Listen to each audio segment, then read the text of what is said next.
Vamos fazer a análise da vitória do Vasco sobre o Flamengo.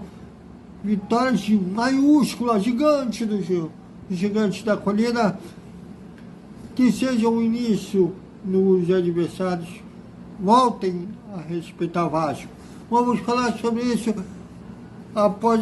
Não tem após a vinheta, eu estou acostumado a falar pós-vinheta.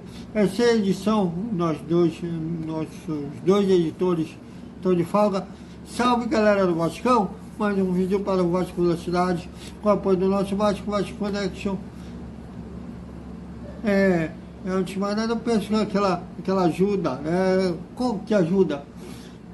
Se inscrevem, de graça, não gastem nada, nenhum centavo, ativem o sininho, compartilhem, comentem, porque dá moral aquele nosso trabalho, sempre feito com amor, pela Cruz de Malta. Aqui a galera tem moral, aqui todas as TVs. Bom, como eu disse, vitória maiúscula, porém, no início do jogo foi preocupante, o time nervoso, parecia estar numa final de campeonato, não era ainda a final de campeonato, valia 3 pontos extremamente importantes, na verdade. Quem podia ser campeão hoje era o Flamengo. Se bem que a Taça Guanabara e a Taça Rio hoje são torneios simbólicos.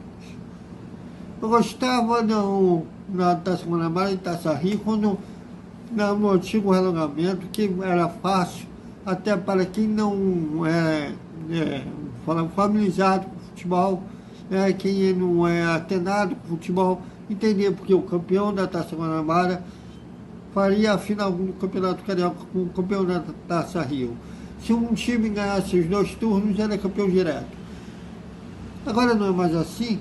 Então, a própria federação, com o seu regulamento, acabou matando a importância da Taça Guanabara e da Taça Rio. Bom, e um Vasco nervoso, o Flamengo chegou a emocionar, gostar da partida. Esse cara deu um chute na trave, mas depois do susto do chute na trave, o Vasco foi se acalmando, equilibrando as ações. Embora na estatística o Flamengo deu mais chutes alguns, o primeiro tempo foi equilibrado. O Vasco deu chute na trave com o Pedro Raul, outro chute perigoso também com o Pedro Raul. Mas faltou um pouquinho de calma para terminar com o primeiro tempo com uma vitória parcial. O Flamengo puxava muito os contra-ataques pelo meio. O Flamengo hoje é um time envelhecido, embora tenha peças novas, a base em si jogou com o Jorge Jesus em 2019. O homem-gol ainda é o que era o homem-gol na época de Jorge Jesus. E o time do Vasco não tem nada com isso, cada um com seus problemas. O Vasco tomou conta do meio de campo. Andrei reestreou muito bem. Ele tem tudo para fazer uma boa dupla de volantes com o Jair. Rodrigo também, esse esquema de três volantes, tem um potencial de proteger bem o miolo de zaga. E aí, ainda no primeiro tempo não, foi no início do segundo tempo, quero dizer, que o Miranda, no primeiro tempo, desculpa, Miranda se machucou e o Mano Capasso entrou. E olha, o argentino entrou na fogueira num jogo que é considerado um campeonato à parte para quem é vascaíno, e ele mostrou, tomou conta do recado, nenhuma hora comprometeu, mostrou ter potencial de fazer uma ótima dupla de zaga com o Léo. E o Vasco fez o seu gol da vitória logo aos 3 minutos de jogo, uma pancada de um Mita de fora da área, que não vinha jogando bem. Mostrei o Mita na partida de hoje. Ele segue fazer aquelas ultrapassagens que ele que ele costuma fazer em outros jogos, inclusive nos clássicos, contra o Fluminense e o Botafogo.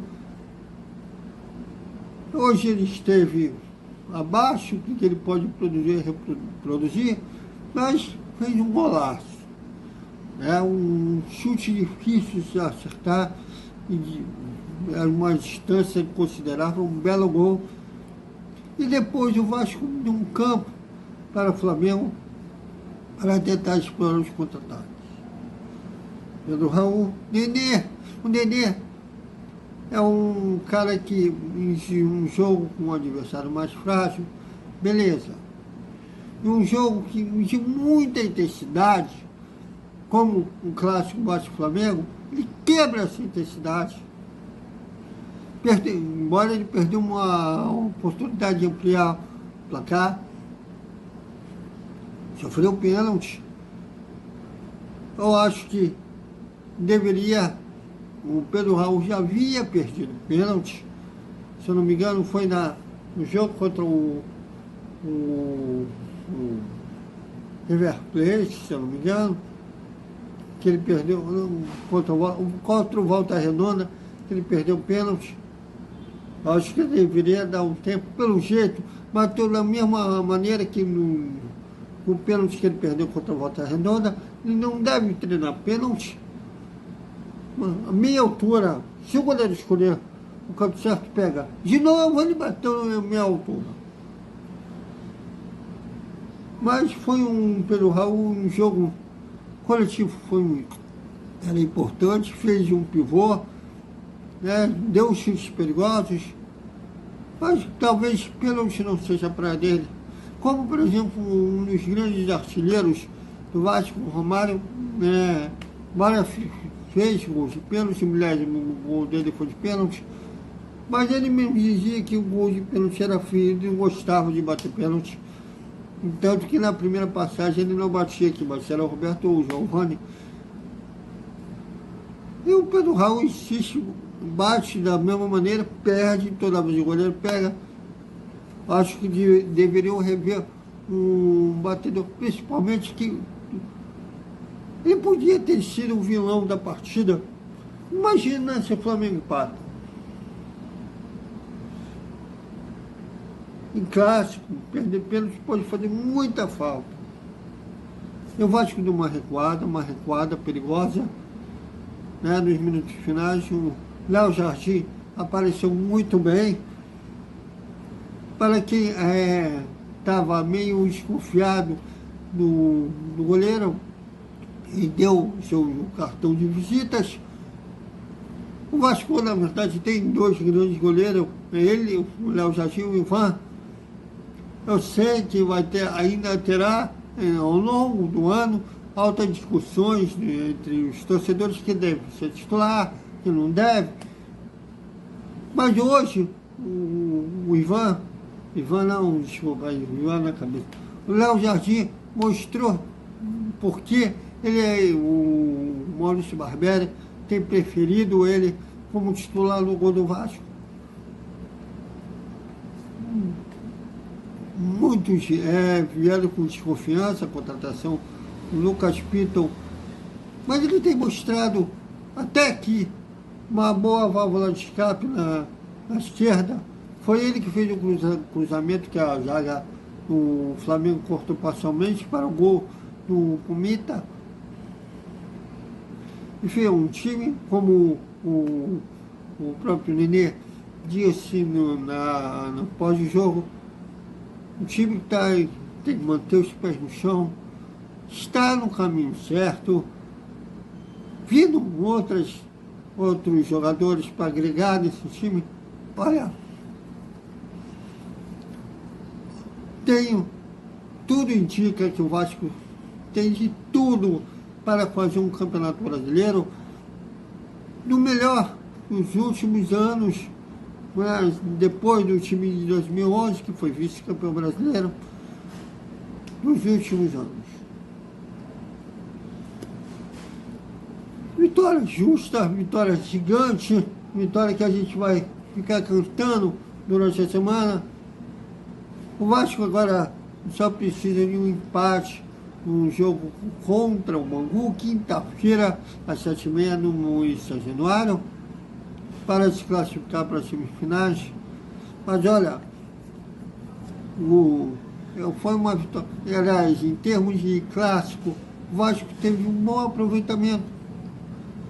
2 vitórias e 1 derrota. E se não fosse o Fábio no primeiro tempo contra o Fluminense, seria 3 vitórias. Podia estar brigando ainda pelo título da Taça Guanabara, mas valeu pelo resultado. O time tem que... na verdade, eu não entendi o início nervoso do Vasco, porque tem o Mita, que já, inclusive, defendeu a seleção uruguaia na Copa do Mundo. O Léo, apesar de ter 26 anos, só atua em time grande, atua pelo Fluminense, pelo São Paulo. Pedro Raul estava no Goiás, beleza, mas já esteve no Botafogo.